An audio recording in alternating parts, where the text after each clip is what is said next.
নমস্কার, আপনারা দেখছেন আপডেট বাংলা ইউটিউব চ্যানেল। জানাবো আজকের বাছাই করা কিছু গুরুত্বপূর্ণ খবর। প্রধান সংবাদগুলি জানার আগে শুরুতেই সংবাদ শিরোনাম। মুর্শিদাবাদে অশান্তির পর গ্রেপ্তারের আশঙ্কায় ভুগছেন কার্তিক মহারাজ। বেজে গেল যুদ্ধের দামামা, সব রাজ্যকেই নির্দেশ পাঠালো স্বরাষ্ট্র মন্ত্রক 7 তারিখেই। মুর্শিদাবাদে পুলিশ শাটারের তলায় লুকিয়েছিল, মমতাকে পাল্টা কটাক্ষ করলেন শুভেন্দু অধিকারী। বিজেপি শাসিত রাজ্যে ঘুষ নেওয়ার সময় হাতে নাতে গ্রেপ্তার বিধায়ক। বাংলায় কথা বললেই অত্যাচার কেন, ওড়িশায় পরিযায়ী শ্রমিক নির্যাতনের সরব মমতা। ছত্তিশগড়ের সুকমায় জঙ্গিদের গুলিতে নিহত ডেপুটি প্রধান। ওয়াকফ আইনে স্থগিতাদেশ মিলল না, মামলা এবার নতুন প্রধান বিচারপতির এজলাসে। দেশ থেকে পাকিস্তানকে সমর্থন, অসমে গ্রেপ্তার 42। এবার আসছি বিস্তারিত খবরে। গ্রেপ্তারের আশঙ্কায় ভুগছেন কার্তিক মহারাজ। অন্যায়ের প্রতিবাদ করার জন্যই গ্রেপ্তার হতে পারেন বলে আশঙ্কা তার। যদিও ভীত বা নিরাপত্তাহীনতায় ভুগছেন না বলে সাফ জানিয়েছেন ভারত সেবাশ্রম সংঘের বেলডাঙ্গা শাখার প্রধান। উল্লেখ্য, ওয়াকফ অশান্তির পর সোমবার এই নবাবের জেলায় গিয়েছেন মুখ্যমন্ত্রী। উল্লেখ্য, সোমবার মুর্শিদাবাদ পৌঁছে মুখ্যমন্ত্রী মমতা বন্দ্যোপাধ্যায় অশান্তি নিয়ে নাম না করে ভারত সেবাশ্রম সংঘের বেলডাঙ্গা শাখার প্রধান কার্তিক মহারাজকে নিশানা করেছেন। বলেছেন, বিভিন্ন এলাকায় অশান্তির প্ররোচনা দেওয়া হয়েছে। সোমবার সন্ধ্যায় বঙ্গীয় হিন্দু সুরক্ষা মঞ্চের উদ্যোগে আয়োজিত শ্যামনগরের রত্নেশ্বর ঘাট সংলগ্ন রেলওয়ে ময়দানে এক অনুষ্ঠানে আসেন কার্তিক মহারাজ। সেখানে সংবাদ মাধ্যমের মুখোমুখি হয়ে জবাবে তিনি বলেন, শপথ গ্রহণের দিনই মুখ্যমন্ত্রী বলেছিলেন ভারত সেবাশ্রম ভালো কাজ করে, আবার কোথাও কোথাও দাঙ্গা করে। সারা ভারতবর্ষে ভারত সেবাশ্রম রয়েছে, কোনো জায়গায় এমন ঘটনার উনি প্রমাণ দিতে পারবেন? মুর্শিদাবাদ জেলায় 50 বছরের বেশি সময় ধরে ভারত সেবাশ্রম কাজ করছে। ডিএম পুলিশ সকলের কাছে উনি রিপোর্ট চাক। এদিন নাম না করে হিন্দু ধর্মস্থানের দায়িত্বে থাকা কর্তা ব্যক্তিদের নিশানা করেছেন মমতা। বিজেপি ও ধর্মীয় নেতাদের একযোগে আক্রমণ করে বলেন, গন্ডগোল কারা করিয়েছেন সবাই জানে, এরা নাকি ধর্মের নেতা।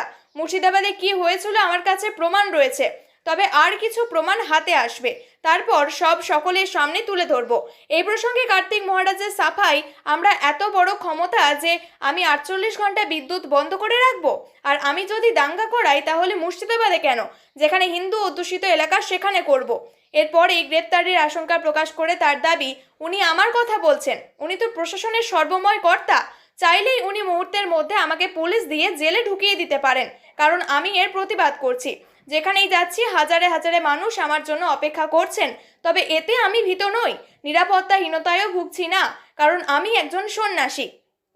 যদিও কোথাকার তা একেবারের জন্য কার্তিক মহারাজের নাম নেননি মমতা। এবার কি প্রত্যাঘাত, ভারত পাকিস্তান যুদ্ধ কি আসন্ন? নাগরিকদের নিরাপত্তায় দেশের প্রত্যেকটি রাজ্যকে এবার মক ড্রিল আয়োজনের নির্দেশ দিল কেন্দ্রীয় স্বরাষ্ট্র মন্ত্রক। কবে? আগামী 7ই মে। কাশ্মীরের গণহত্যা, পেহেলগাঁওয়ে জঙ্গিদের গুলিতে ঝাঁঝরা হয়ে গিয়েছে 26টি প্রাণ, যাদের বেশিরভাগই পর্যটক। পাকিস্তানের বিরুদ্ধে রণংদেহী মেজাজে ভারত। কূটনৈতিক স্তরে পাক নাগরিকদের ভিসা বাতিল, সিন্ধু জল চুক্তি স্থগিতের মতো পদক্ষেপ যেমন করেছে নয়াদিল্লি, তেমনি আবার এদেশে নিষিদ্ধ করা হয়েছে পাকিস্তানের 16 ইউটিউব চ্যানেলও। বাদ যায়নি খোদ পাক প্রধানমন্ত্রীর ইউটিউব চ্যানেলও।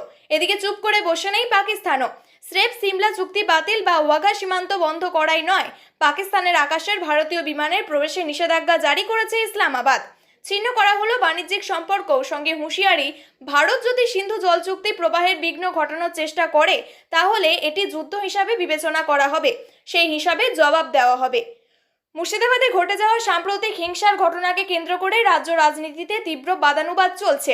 সোমবার ঘটনাস্থলে পৌঁছেছেন মুখ্যমন্ত্রী মমতা বন্দ্যোপাধ্যায়। দাবি করেন এই ঘটনা ছিল পূর্ব পরিকল্পিত। তার অভিযোগ, কিছু ব্যক্তি ধর্মের ভুল ব্যাখ্যা দিয়ে সাধারণ মানুষকে প্ররোচিত করছে এবং সেই কারণেই এই হিংসা ছড়িয়েছে। মুখ্যমন্ত্রী আশ্বাস দেন যে এই ঘটনার নেপথ্যে সত্য দ্রুত সামনে আনা হবে। তবে এই ঘটনায় রাজ্য প্রশাসনের ভূমিকা নিয়ে প্রশ্ন তুলছেন বিরোধী দলনেতা শুভেন্দু অধিকারী।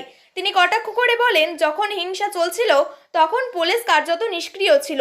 তিনি মুখ্যমন্ত্রীকে পুলিশ মন্ত্রী হিসাবে ব্যর্থ আখ্যা দিয়ে অভিযোগ করেন যে তিনি পুলিশের চেয়ে দাঙ্গাকারীদের ওপর বেশি আস্থা রেখেছেন এবং এই দাঙ্গার জন্য মুখ্যমন্ত্রী নিজেই দায়ী। মুখ্যমন্ত্রী আরও বেশ কিছু গুরুতর অভিযোগ সামনে এনেছেন। তার দাবি, ভোট ব্যাংক সুরক্ষিত রাখতে হরগোবিন্দর বাড়ির দরজা পর্যন্ত পরিবর্তন করা হয়েছে। তিনি আরও বলেন, যে হত্যাকারীরা পশু বলি ধারালো ছুরি ব্যবহার করে মানুষকে নির্মমভাবে কুপিয়ে মেরেছে এবং ব্যাপক লুটপাট চালিয়েছে, তার মতে এই হিংসার পিছনে একটি নির্দিষ্ট গোষ্ঠীর সুস্পষ্ট ভূমিকা রয়েছে। এদিকে এই ঘটনার জেরে এলাকাবাসীর মধ্যে আতঙ্ক এখনো কাটেনি। দৈনন্দিন জীবনযাত্রা যেমন দোকানপাট এবং বাজার এখনো স্বাভাবিক ছন্দে ফেরেনি। বাড়িঘর ছেড়ে পালিয়ে যাওয়া অনেক পরিবার এখনো নিরাপদে ফিরতে পারেননি। রাজ্য প্রশাসনের পক্ষ থেকে জানানো হয়েছে যে পরিস্থিতি সামাল দিতে এলাকায় অতিরিক্ত পুলিশ বাহিনী মোতায়েন করা হয়েছে এবং ঘটনার বিস্তারিত তদন্ত শুরু হয়েছে। ঘুষ নেওয়ার অভিযোগে গ্রেপ্তার খোদ বিধায়ক রাজস্থানের ভারত আদিবাসী পার্টির বিধায়ক জয়কৃষ্ণ প্যাটেলকে গ্রেপ্তার করল রাজ্যের দুর্নীতি দমন ব্যুরো। অভিযোগ, রাজ্য বিধানসভায় খনি সংক্রান্ত 3টি প্রশ্ন বাদ দেওয়ার বিনিময়ে 2,50,00,000 টাকা ঘুষ নিয়েছিলেন তিনি। রবিবার জয়পুরে 20 লক্ষ টাকা ঘুষের কিস্তি নেওয়ার সময় হাতে নাতে ধরা হয় 38 বছর বয়সী এই বিধায়ককে। এসিবি ডিরেক্টর জেনারেল রবি প্রকাশ মেহরদা জানান, রাজস্থানের এসিবির ইতিহাসে এই প্রথম কোনো বিধায়ক দুর্নীতির অভিযোগে গ্রেপ্তার হলেন। আমাদের কাছে যথেষ্ট অডিও ভিডিও প্রমাণ রয়েছে। তদন্তকারী সংস্থার দাবি, রাজস্থানের বাগিদোড়া বিধানসভা কেন্দ্র থেকে জয়কৃষ্ণ গত বছর বিধায়ক নির্বাচিত হন। অভিযোগ, স্থানীয় খনি ব্যবসায়ী রবীন্দর সিংহের কাছে তিনি 10 কোটি টাকা ঘুষ দাবি করেন। পরে রফা হয় 2.5 কোটি টাকার, কিন্তু এরই কিস্তি হিসাবে রবিবার অভিযোগকারী ব্যবসায়ী জয়পুরের বিধায়ককে 20 লক্ষ টাকা দিতে গেলে এসিবির ফাঁদে ধরা পড়েন জয়কৃষ্ণ। তদন্তকারীদের দাবি, টাকা লেনদেনের সময় ভিডিও রেকর্ড করা হয়েছে।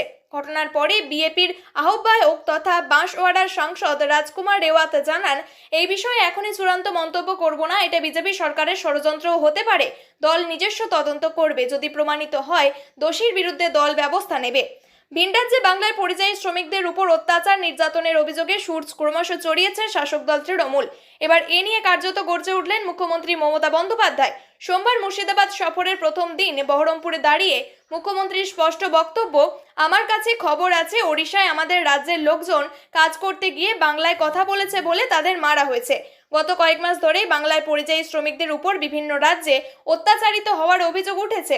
কখনো মারধর, কখনো তাদের উপর হামলা, লুটপাট, উপার্জন কেড়ে নেওয়া, কখনো আবার পরিচয়পত্র ছিনিয়ে নেওয়ার মতো অভিযোগ শোনা গিয়েছে। এ নিয়ে অভিযোগ জানালে স্থানীয় পুলিশের সাহায্য পাওয়া যাচ্ছে না বলেও তারা অভিযোগ করেছেন। এসব খবর কানে পৌঁছাতেই অবশ্য রাজ্যের তরফে পরিযায়ী শ্রমিকের জন্য গঠিত কমিটির তরফে দায়িত্বপ্রাপ্ত রাজ্যসভার সাংসদ সামিরুল ইসলাম তড়িঘড়ি তাদের পাশে দাঁড়িয়েছেন। রাজ্য নিরাপদে ফিরিয়ে আনার ব্যবস্থা করা হয়েছে। বিষয়টি যথেষ্ট গুরুত্ব সহকারে দেখছে তৃণমূল নেতৃত্ব।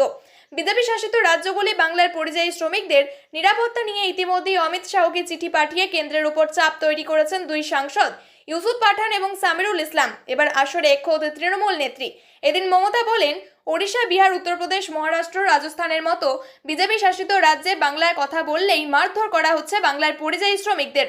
আমাদের এখানেও কিন্তু 1.5 কোটি পরিযায়ী শ্রমিক কাজ করেন। তারা বিভিন্ন রাজ্যের, বিভিন্ন ধর্মের। মনে রাখবেন, আপনারা অত্যাচার করেন, আমরা করি না। এটাই আমাদের আপনাদের মধ্যে তফাৎ। তাই বলছি, হিংসার তাস তুলে নেবেন না কারোর হাতে। আমরা আপনাদের রাজ্যের শ্রমিকদের সুরক্ষিতই রাখবো, কিন্তু কোথাও যদি কোনো সমস্যা হয়, কোনো বিশেষ সংগঠনের সদস্য এসে যদি তাদের হুমকি দেন, সেই দায়িত্ব কিন্তু আমি নিতে পারবো না। ছত্তিশগড় সহ দেশ থেকে সন্ত্রাসীদের নির্মূল করতে চূড়ান্ত পদক্ষেপ নেওয়া হচ্ছে। নিরাপত্তা বাহিনীর ক্রমাগত পদক্ষেপের কারণে মাওবাদীরা পিছিয়ে পড়ছে বলে মনে হচ্ছে। এদিকে তারা বিভিন্ন ঘটনা ঘটিয়ে আতঙ্ক ছড়ানোর চেষ্টা করছে। মঙ্গলবার পুলিশ জানিয়েছে, ছত্তিশগড়ের সুকমা জেলার একটি গ্রাম পঞ্চায়েতের ডেপুটি সরপঞ্চকে জঙ্গিরা হত্যা করেছে। সোমবার বিকেল 3টের দিকে জাগারগুন্ডা থানার সীমানার অন্তর্গত বেনপল্লী গ্রামে এই ঘটনা ঘটেছে বলে জানিয়েছেন একজন কর্মকর্তা। সুপ্রিম কোর্ট সোমবার জানিয়েছে, বিতর্কিত ওয়াকফ সংশোধনী আইনের সাংবিধানিক বৈধতাকে চ্যালেঞ্জ জানিয়ে দায়ের করা আবেদনগুলির শুনানি 15ই মে ভারতের মনোনীত প্রধান বিচারপতি বি.আর. গাভাইয়ার কাছে শুনানি হবে।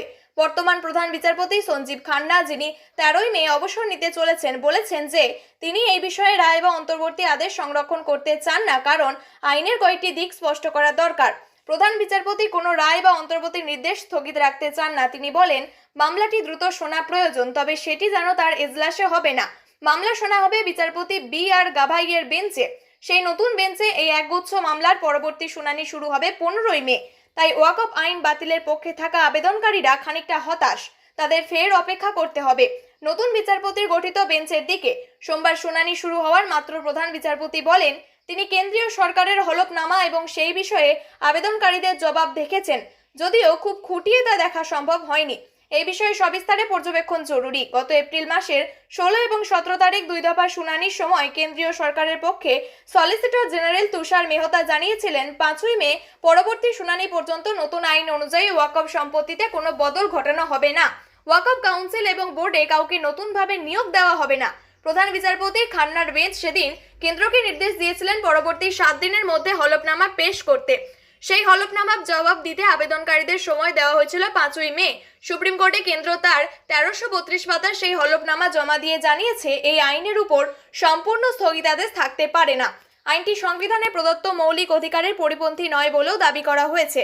ওয়াকফ আইনকে চ্যালেঞ্জ জানিয়ে সুপ্রিম কোর্টে শতাধিক মামলা করা হয়েছিল। প্রধান বিচারপতি সঞ্জীব খান্না সেগুলোর মধ্যে থেকে 5টি বেছে নিয়েছিলেন। অন্য আবেদনকারীরা চাইলে এই মামলায় অংশ নিতে পারেন, নিজের যুক্তি দাখিল করতে পারেন। নতুন কোনো মামলা গ্রাহ্য করা হবে না। আজ তৃতীয় দফা শুনানির শুরুতেই প্রধান বিচারপতি খান্না বুঝিয়ে দেন 13ই মে তিনি অবসর নেবেন। এই স্বল্প সময়ে শুনানি শেষ হবে না, অথচ দ্রুত শুনানি শেষ হওয়া প্রয়োজন। তাই তিনি বিচারপতি গাভাইয়ের এজলাসে মামলা পাঠানোর নির্দেশ দেন। 14ই মে বিচারপতি গাভাইয়ের দেশের 52তম প্রধান বিচারপতি হিসাবে কার্যভার গ্রহণ করবেন। তার মেয়াদও মাত্র 6 মাস, সেই বছরের নভেম্বর পর্যন্ত। ভারতের মাটিতে দাঁড়িয়ে পাকিস্তানকে সমর্থন, এই অভিযোগে 42 জনকে গ্রেপ্তার করল অসম পুলিশ। গতকাল রাত্রে গ্রেপ্তার বিষয়টি নিশ্চিত করে অসমের মুখ্যমন্ত্রী হিমন্ত বিশ্ব শর্মা এক্স হ্যান্ডেলে লেখেন, দেশবিরোধী পোস্ট করলে কড়া ব্যবস্থা নেব। পেহেলগাঁও জঙ্গি হামলার পর পাকিস্তানকে সমর্থন জানিয়ে অসমে অনেকেই সোশ্যাল মিডিয়ায় পাকিস্তান জিন্দাবাদ লেখা পোস্ট করেন। পোস্ট চোখে পড়তেই আসরে নামে অসম পুলিশ। 3 দিনের মধ্যে 11 জন অভিযুক্তকে শনাক্ত করে গ্রেপ্তার করা হয়। এদিকে গ্রেপ্তারি প্রসঙ্গে মুখ্যমন্ত্রী হিমন্ত বিশ্ব শর্মা এক্স হ্যান্ডেলে লেখেন, ভারতের মাটিতে দাঁড়িয়ে পাকিস্তানকে সমর্থন করা বিশ্বাসঘাতকদের গ্রেপ্তার করা হয়েছে। মোট 42 জন দেশদ্রোহীকে জেলে ভরা হয়েছে ইতিমধ্যেই। ভারত এবং পাকিস্তানের মধ্যে কোনো মিল নেই, দুই দেশের বন্ধুত্বপূর্ণ সম্পর্কও নেই। আমাদের সেভাবে থাকতে হবে। আমরা সমস্ত সোশ্যাল মিডিয়া পোস্ট খতিয়ে দেখছি। যাদের পোস্ট আমাদের দেশ বিরোধী বলে মনে হবে তাদের বিরুদ্ধে কড়া ব্যবস্থা নেওয়া হবে। যদিও গত শুক্রবার অসমবাসীকে হুঁশিয়ারি দিয়ে হিমন্ত বলেছিলেন, কেউ পাকিস্তান জিন্দাবাদ স্লোগান তুললে তাদের পা ভেঙে দেওয়া হবে। প্রিয় দর্শক, নিয়মিত সঠিক খবরগুলি সঠিক টাইমে পেতে সাবস্ক্রাইব করুন আপডেট বাংলা চ্যানেলটিকে। ধন্যবাদ।